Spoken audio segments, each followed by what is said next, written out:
उस दिन का दृश्य आज भी मेरे भीतर वैसे ही ठहरा हुआ है, जैसे समय ने वहीं रुककर उसे मेरी स्मृति में दर्ज कर दिया हो।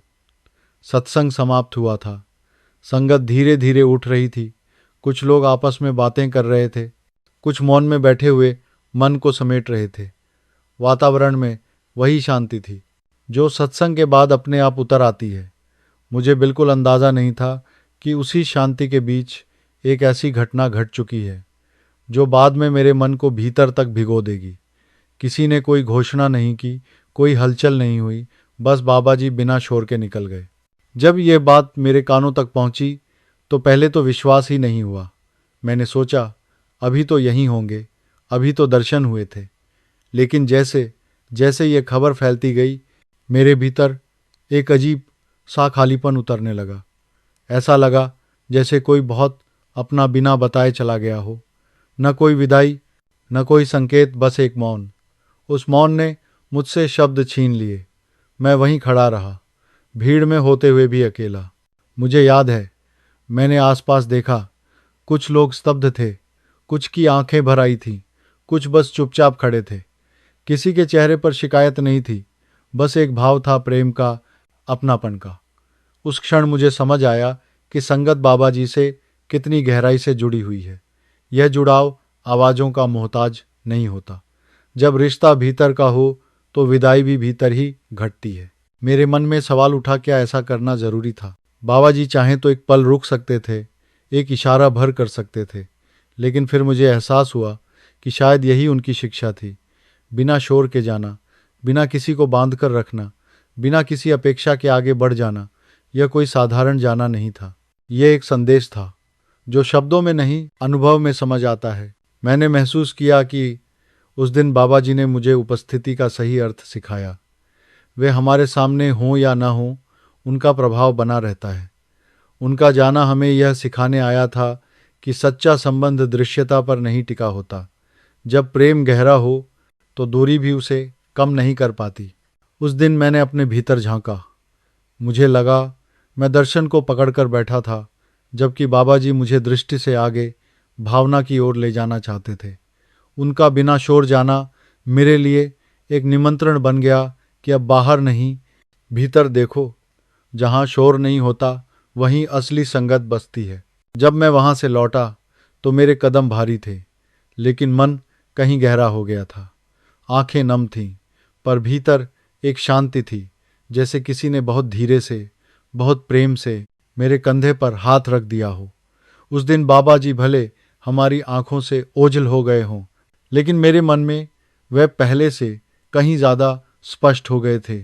जब बाबा जी के बिना शोर चले जाने की बात मन में बैठ गई, तब मैं देर तक उसी मौन को समझने की कोशिश करता रहा। बाहर सब कुछ सामान्य था, लेकिन भीतर जैसे कोई बहुत गहरी बात घट चुकी थी। मुझे लगा कि अगर यह घटना किसी और रूप में होती, घोषणा के साथ, शोर शराबे के साथ, तो शायद इसका असर इतना गहरा ना होता। बाबा जी का मौन ही इस प्रसंग का सबसे बड़ा संदेश बन गया था।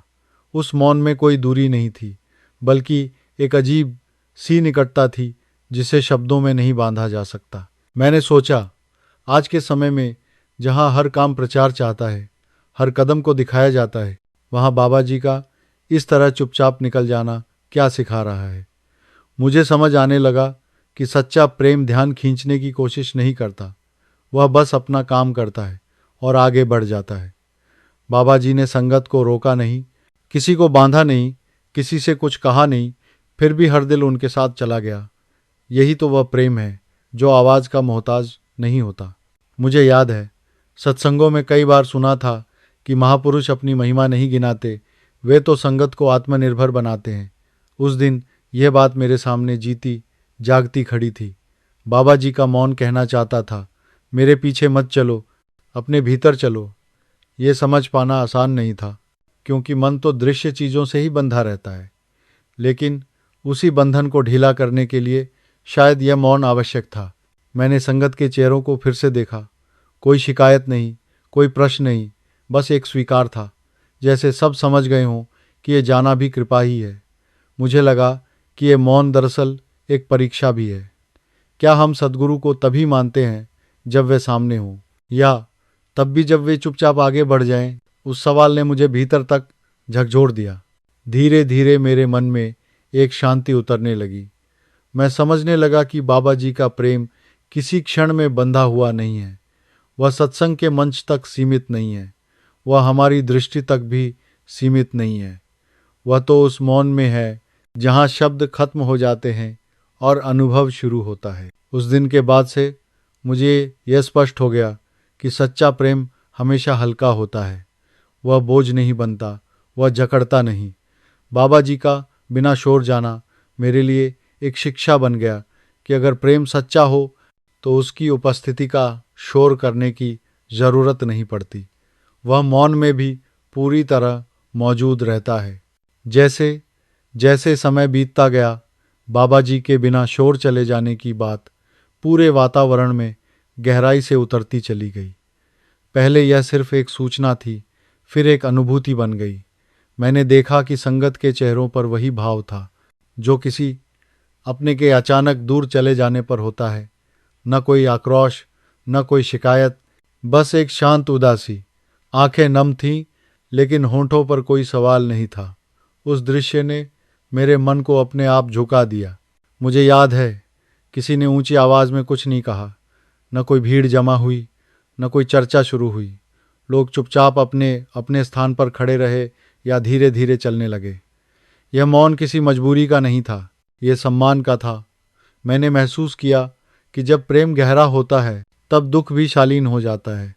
वह शोर नहीं मचाता, बस भीतर उतर जाता है। उस क्षण मैंने अपने भीतर झांका। मैं खुद से पूछ रहा था, क्या मेरा झुकना आदत का परिणाम है या समझ का? मुझे एहसास हुआ कि यह झुकना किसी आदेश से नहीं आया था। यह तो अपने आप हुआ था, जैसे भीतर कुछ स्वीकार कर लिया गया हो। शायद यही वह पल था जब मेरे अहंकार का एक कोना बिना किसी संघर्ष के ढह गया। मैंने यह भी देखा कि कुछ बुजुर्ग संगतजन आंखें बंद किए खड़े थे। शायद वे बाहर की कमी को भीतर की उपस्थिति से भर रहे थे। यह दृश्य मेरे लिए बहुत गहरा था। मुझे लगा कि सद्गुरु की असली पहचान यही है, वे दिखाई न दें तब भी संगत उनके साथ जुड़ी रहे। उस दिन संगत की नम आंखें मुझे यही सिखा रही थी। मेरा मन धीरे धीरे शांत होने लगा। पहले जो खालीपन था वह अब किसी और रूप में बदल रहा था। वह दुख नहीं था, बल्कि एक सौम्य स्मरण था, जैसे किसी ने भीतर से कह दिया हो, सब ठीक है। मुझे समझ आया कि यह अनुभव किसी क्षण का नहीं है, यह जीवन भर के लिए है। जब मैं वहां से निकला तो मैंने पीछे मुड़कर नहीं देखा।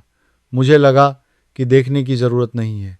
जो देखना था वह भीतर उतर चुका है। उस दिन संगत की नम आंखों ने मेरे मन को सिखा दिया कि जब प्रेम सच्चा हो तो विदाई भी पूजा बन जाती है। उस दिन की घटना केवल एक क्षण नहीं थी, वह मेरे भीतर धीरे धीरे खुलने वाली समझ थी। जब मैं घर लौटा तब भी बाबा जी के बिना शोर चले जाने का भाव मेरे साथ था। बाहर की दिनचर्या चल रही थी, लेकिन भीतर कोई शांत संवाद चल रहा था। मैं समझने लगा कि सद्गुरु की उपस्थिति हमेशा दृश्य नहीं होती। कभी कभी वे सबसे ज़्यादा तब सिखाते हैं जब वे कुछ कहते ही नहीं। मुझे एहसास हुआ कि मैं सद्गुरु को देखने की आदत में था, समझने की नहीं। आंखें सामने खोजती थीं, जबकि असली यात्रा भीतर की थी। बाबा जी का चुपचाप आगे बढ़ जाना मुझे यह सिखाने आया था कि सहारा व्यक्ति नहीं, भाव होता है। अगर भाव सच्चा हो तो दूरी कोई अर्थ नहीं रखती। उस दिन मैंने जाना कि सद्गुरु संगत को अपने ऊपर निर्भर नहीं बनाते, वे उसे भीतर से मजबूत बनाते हैं। मैंने यह भी समझा कि शोर अक्सर अहंकार से जुड़ा होता है। जहाँ मैं होता है वहाँ घोषणा होती है। बाबा जी का मौन इस बात का प्रमाण था कि वहाँ मैं नहीं था, केवल सेवा थी। वे आए, संगत को प्रेम दिया और आगे बढ़ गए, बिना यह देखे कि कौन देख रहा है कौन नहीं। यही सादगी असली महिमा है। उस दिन के बाद मेरी दृष्टि बदल गई। अब जब सत्संग में बैठता हूँ तो सिर्फ सामने देखने की कोशिश नहीं करता, मैं सुनने की जगह महसूस करने की कोशिश करता हूँ। क्योंकि मैंने समझ लिया है कि सतगुरु का संबंध आंखों से नहीं, आत्मा से होता है। जो यह समझ ले उसके लिए सतगुरु कभी दूर नहीं जाते। आज मैं उस दिन को किसी कमी की तरह नहीं देखता। वह मेरे लिए एक वरदान बन गया है। अगर बाबा जी शोर के साथ जाते तो शायद मैं भाव में उलझा रहता, लेकिन उनके मौन ने मुझे समझ दी। उस दिन मैंने सद्गुरु को पहले से कहीं ज़्यादा गहराई से जाना, एक ऐसे पथ प्रदर्शक के रूप में जो दिखकर नहीं, भीतर बसकर मार्ग दिखाता है। और शायद यही उस दिन की सबसे बड़ी कृपा थी।